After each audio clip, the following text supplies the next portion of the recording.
Cheguei aqui em Nova Friburgo, na região rural, vindo transferido pelo meu trabalho em março de 1988. Eu conheço Jerônimo já há algum tempo. Curiosamente, a gente chegou em Nova Friburgo mais ou menos na mesma época, março de 1988. Eu fui revirar as coisas em busca da história da companhia e acabei me deparando com a minha própria história.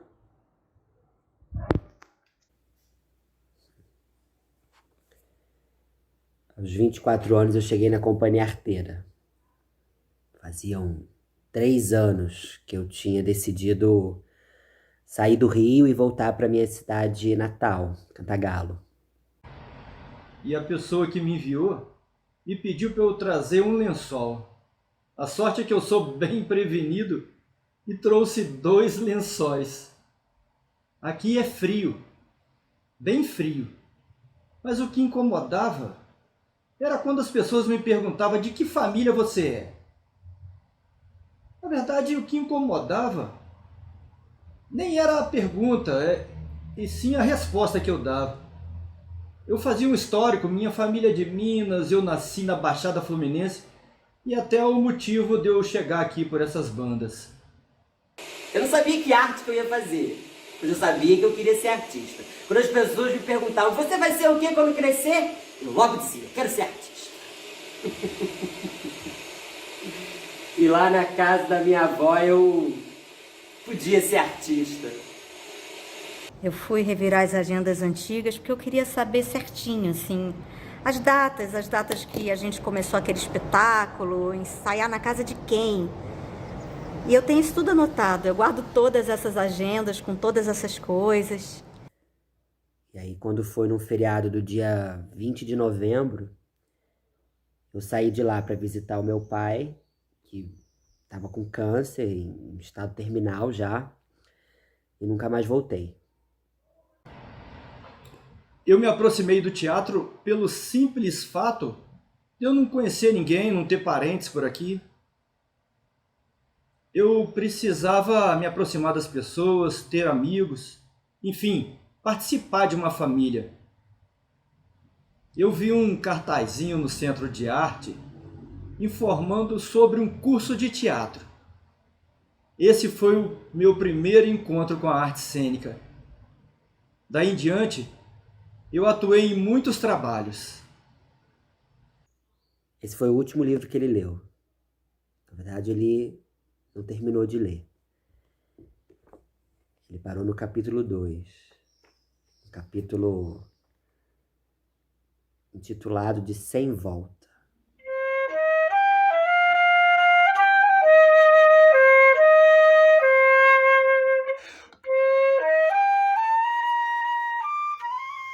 Foi bem difícil, eu não sabia o que escolher. Eu não sabia se eu ficava com a linha ou com a agulha. A Silvia é assim. Aquela simplicidade necessária que resolve vários problemas. As inúmeras possibilidades, utilidades da linha e a firmeza da agulha.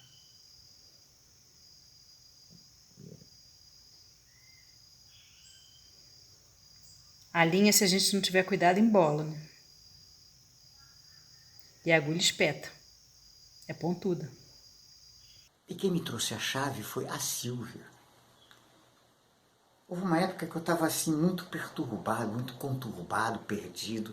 Eu já não sabia mais fazer teatro, eu não sabia mais se eu sabia fazer teatro, o que era teatro. Eu não sabia mais nem dar aula de teatro. E eu estava na época dando aula de alemão. E a Silvia estava no grupo. O Nogueiro tem uma vida espiritual muito intensa. Ele está sempre em busca de respostas. E um dia ela chegou para mim e disse assim, por que você não vai lá na oficina escola? A Gabriela está oferecendo um curso, umas oficinas, né, de teatro para adultos. Vai lá. Ora, teatro era tudo que eu queria fazer. E aí eu me deparei com as anotações das viagens as viagens que eu fiz com ele. Eu fui. E foi assim que nós montamos o Boi-Arroba. E eu passei a fazer parte da companhia arteira. Aí depois eu peguei o bloquinho que eu levei para a última viagem que a gente fez juntos. Era aniversário dele, foi lá que a gente se separou. E quando eu voltei, o avião estava numa turbulência danada e eu voltei escrevendo. Eu escrevi uma carta de despedida. Eu ia passar limpo, depois entregar para ele. Na época a gente estava montando o espetáculo Cartas e foi essa carta que eu levei para a cena. A Silvia também é minha parceirona, a gente trabalha muito bem juntas, a gente faz uma boa dupla. Ela tem sempre uma caixinha de linha, agulha, alfinete e salva a gente quando na hora do espetáculo solta um botão ou algum figurino descostura. Ela vai lá rapidinho e resolve. Na filmagem dos Invisíveis, o meu figurino era emprestado. E aí, na hora de filmar, quando eu vesti o figurino, ficou enorme em mim. E aí tinha que diminuir, mas o figurino era emprestado, então não podia mudar nada. E aí aquela confusão, procura uma costureira, já tinha começado as filmagens. Aí a Silvia foi lá, pegou o figurino, viu como tinha que diminuir. E durante as filmagens da outra cena, ela costurou com todo capricho e ficou ótimo. E depois foi super fácil desmanchar a costura para devolver para a dona. Um sal bem grosso, alfaceiro, alecrim, o que quiser tem sim, pra ti, pra mim. O que quiser tem sim, pra ti, pra mim.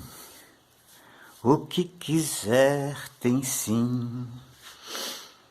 Isso é do último espetáculo presencial da companhia arteira, Dona Sorte. Nele eu fazia o papel do mago. E o personagem de mago, que eu já tenho há muito tempo, logo que eu comecei como ator, as primeiras peças infantis que eu fiz o papel de um mago. Ele é o nosso místico, alquimista, mago das palavras. Eu acho ele um homem culto, inteligente, refinado. Já viveu bastante. E mesmo assim se mantém jovem. Às vezes ele fica confuso. Ele diz que a gente fala muito rápido, que ele não consegue acompanhar. Eu sempre gostei de flauta. Eu comecei a tocar flauta quando eu era criança, na escola. E de repente na minha escola começou uma moda de flauta. Todas as crianças assim de uns 11 anos, mais ou menos, começaram a aparecer com flauta. Foi uma moda, assim, tipo tem moda de bolinha de gude, peão, bambolê. Aconteceu uma moda de flauta na escola.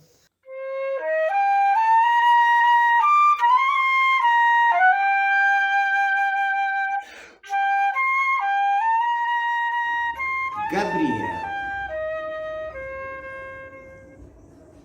uma agenda, pois está sempre nos lembrando o que precisa ser feito, o que a gente está esquecendo de fazer, organizando o trabalho, a comunicação. E eu sempre gostei de flauta transversal, eu sempre admirei muito, eu achava lindo. Eu tinha vontade de aprender, mas eu não tinha coragem de pedir uma flauta para minha mãe, era um instrumento caro.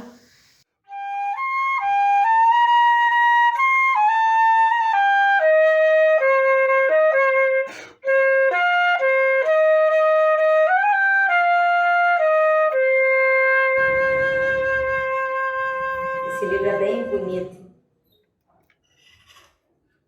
Ele é assim, uma encadernação chique com letras douradas. Quando eu olho para esse livro eu lembro do Guero. Para mim ele é assim, um homem culto, inteligente, um grande artista. Ele se acha inconveniente, inadequado, mas eu acho que ele é um livro bem escrito.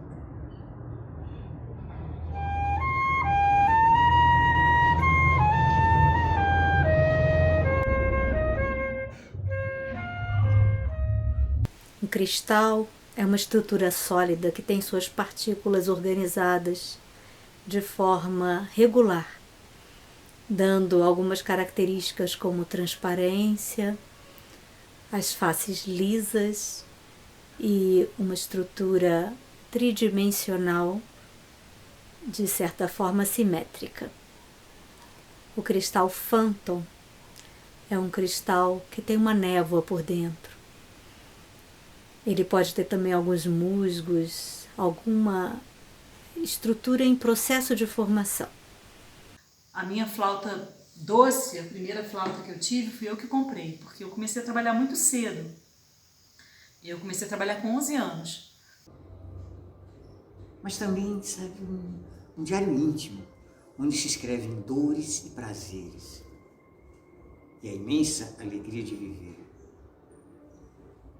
Tem essa aparência de um livro negro, o que esconde a sua imensa capacidade de justiça e de amor. Mas eu tinha muita admiração pela flauta transversal. Depois na Unirio eu via assim, os flautistas e eu tinha muita vontade, achava lindo, admirava muito, mas eu não pensava assim, não tinha essa ideia de eu vou lá, vou comprar flauta, vou estudar e vou aprender a tocar. Aí depois eu casei, fui morar em Duas Barras, e lá em Duas Barras tinha a banda da cidade, na banda tinha aula de instrumento. Aí eu trabalhava com meu marido no circo, o Patrick, e aí eu tocava flauta, pífano, flauta doce, tinha facilidade de soprar. Então ele queria que eu tocasse flauta transversal no circo, porque era bom para o espetáculo, né? Um instrumento que alcança mais. Aí ele foi na banda e combinou lá na banda. Deu ficar com a flauta para estudar e em troca a gente fazia algumas apresentações de perna de pau, se apresentava nas festas da banda. Eu não sabia andar de perna de pau quando eu entrei na companhia, não. Eu aprendi a andar de perna de pau para atender um chamado da Companhia Arteira. A gente tinha vendido uns espetáculos, entre eles o Primeira Estrela, e a gente vendeu para uma determinada época, para uma data específica. Mas aí a empresa pediu para antecipar. Ou seja, eu precisei aprender a andar de perna de pau antes do tempo que eu havia me planejado. E aí eu passei a ensaiar todos os dias em casa. E foi muito fácil para mim, eu aprendi rápido. Pelo menos aquelas músicas do circo, que eram músicas simples, eu aprendi logo e como a gente se apresentava bastante, eu também treinava bastante. Mas mesmo às vezes decidindo que eu ia estudar, eu nunca consegui me dedicar muito à flauta. Depois o diretor da banda mudou e pediu a flauta de volta e eu devolvi e fiquei sem flauta. Aí um dia eu já tinha uns 39, 40 anos, a minha vida estava muito diferente, eu já morava em Friburgo, já tinha companhia arteira, eu não trabalhava mais com o Patrick. Um dia eu fui ao Rio. A pessoa que me incentivou a andar de perna de pau foi a Gabriela. A Gabriela é uma coisa fora do comum, né? Ela tá o tempo todo incentivando a gente, ela tá sempre pronta, tá sempre mostrando novos horizontes, apontando novos caminhos. Ela é aquele tipo de pessoa que diz pra gente, vai, não para, vai, o céu é o limite. E aí, eu acreditei nisso. Aí eu tava passando pela Rua da Carioca, aí tem aquelas lojas de instrumentos musicais, aí de repente eu cheguei numa loja, olhei e tinha uma flauta assim na vitrine. Eu vi aquela flauta e aquilo foi quase uma revelação. Eu olhei aquela flauta na vitrine e falei, por que até hoje eu não comprei uma flauta pra mim? Por que eu ainda não tenho uma flauta? Aí eu entrei na loja e pedi pra vendedora, ela me mostrou a flauta e eu achei até barato, não era tão caro. E podia pagar prazo. Eu experimentei a flauta e eu comprei. Dizem que o Phantom, ele ajuda a ultrapassar barreiras, a transcender obstáculos. Dizem que o cristal Phantom ajuda a romper processos como processos kármicos, dificuldades momentâneas da nossa vida. Ele é assim, liso, frio, transparente, e por dentro parece que tem vida. O calor está dentro. Assim eu vejo a Gabriela, como um cristal Phantom. Aí eu fui sair assim, com a flauta na mão, foi como se eu tivesse feito uma transgressão. Caramba, eu fiz isso, comprei a flauta. E essa flauta acompanha a gente nos trabalhos da Companhia Arteira, eu toco em algumas peças. Ela não é uma flauta muito boa, não é uma grande flauta, então ela sofre bastante com as nossas andanças, vive na rua, às vezes fica no palco, tu coloca ela em canudo de mapa, pendura nas costas, então ela de vez em quando desajusta, para de tocar, precisa sempre de um técnico, de um ajuste.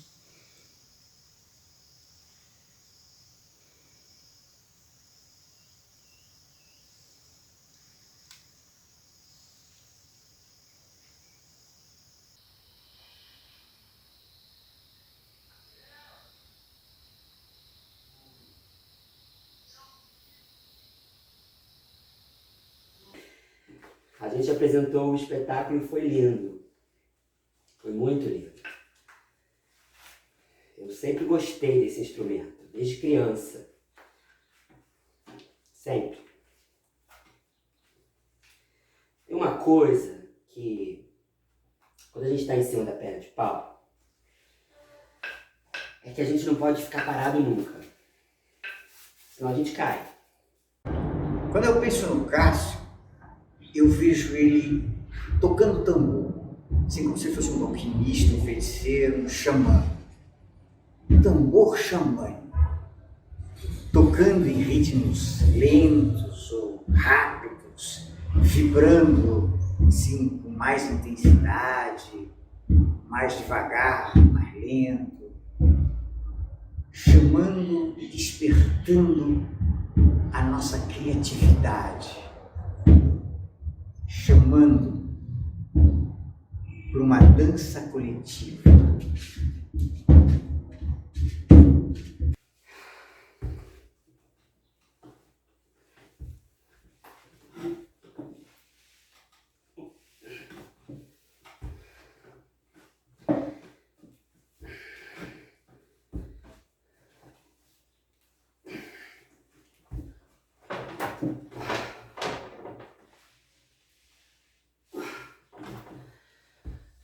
Dá a mão aí, ô.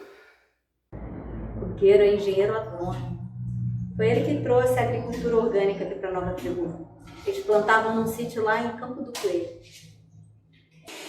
Na minha casa era todo dia de manhã a mesma coisa. A gente acordava, ligava o rádio para ouvir as notícias, a música que estava tocando. Geralmente era um pagode. Passar um café bem forte para começar o dia. Abrir uma cerveja e orar. Orar e vigiar. Era o que minha mãe sempre dizia. Orai e vigiai. Meu pai, ele era alcoólatra.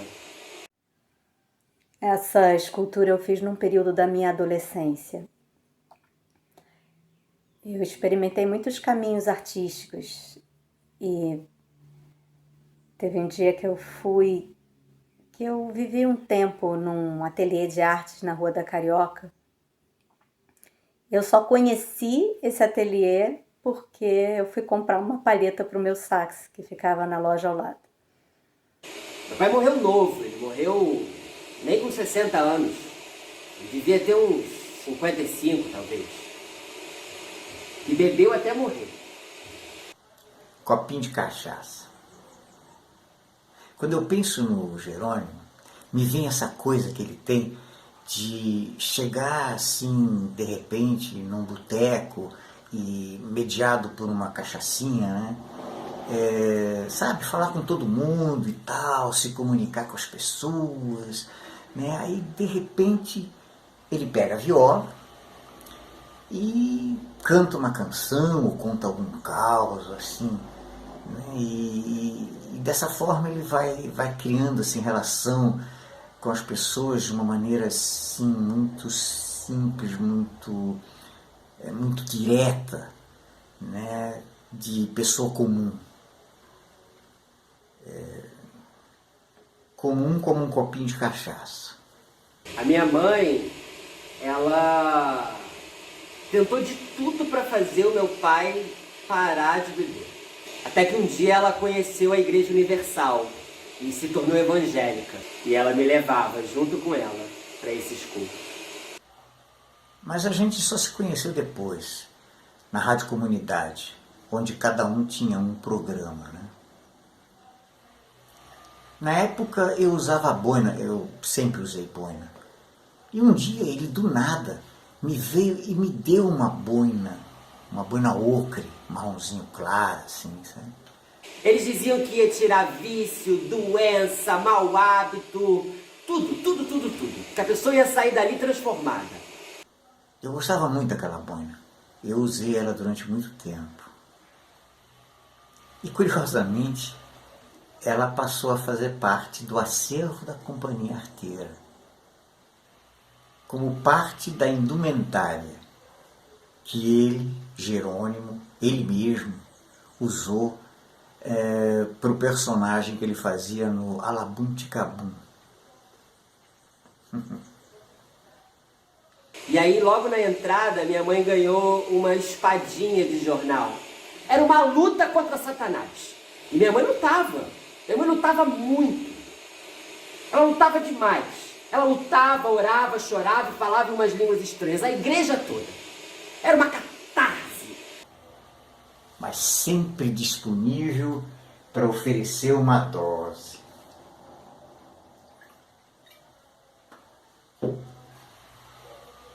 E no caso aí, é a sua criatividade, a sua disponibilidade de ajudar.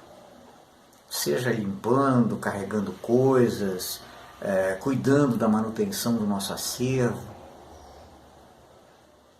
ou cantando uma canção, contando algum caos, sendo ator.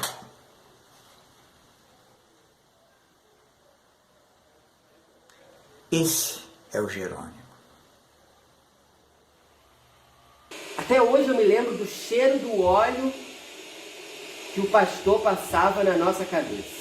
Haja espadinha de jornal para dar conta dos demônios que minha mãe tinha que combater. Aí eu entrei no ateliê, fiquei olhando, e lá eu conheci a Maria Tereza Vieira. Ela foi se aproximando e perguntou: "O que você quer?" Eu? Nada. Quer dizer, vocês têm aula de cerâmica? Temos. Por quê?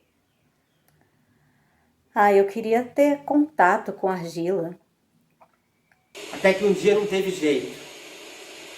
Ela decidiu se separar dele. A gente voltou pro interior. A gente voltou pra casa da minha avó.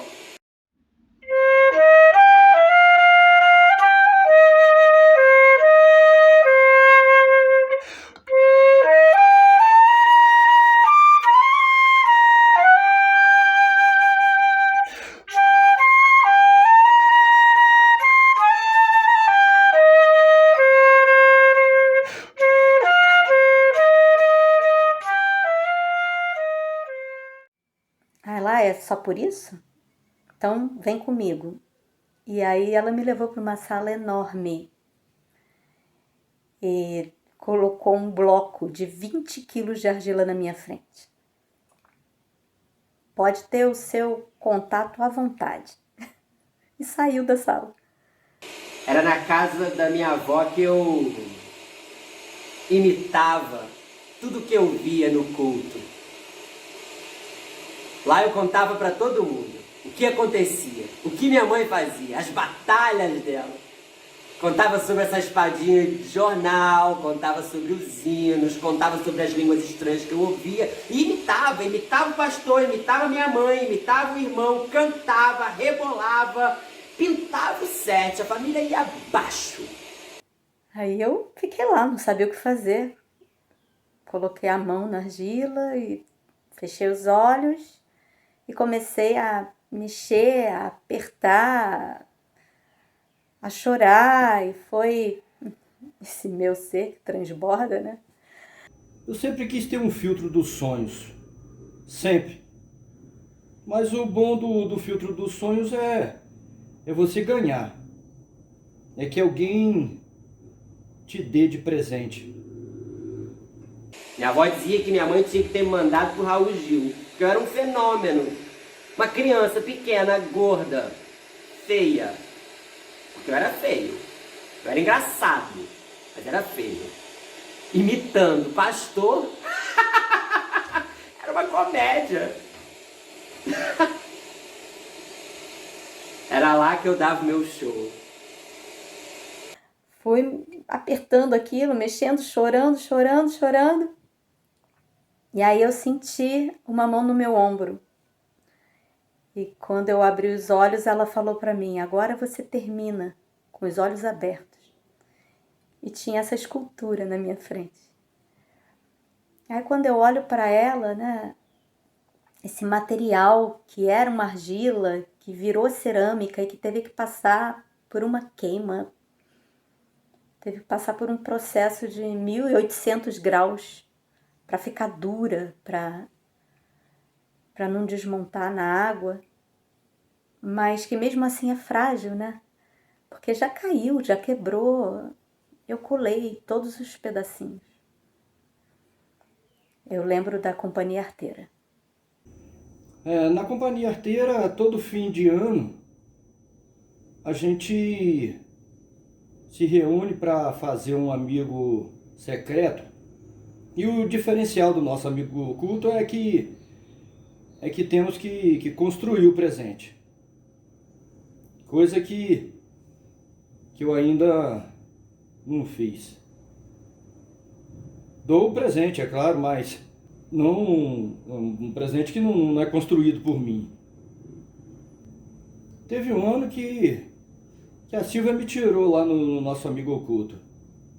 E construiu e me deu esse filtro dos sonhos.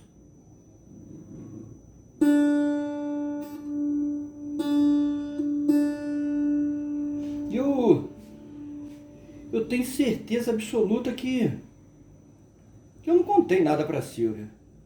Eu tenho certeza disso.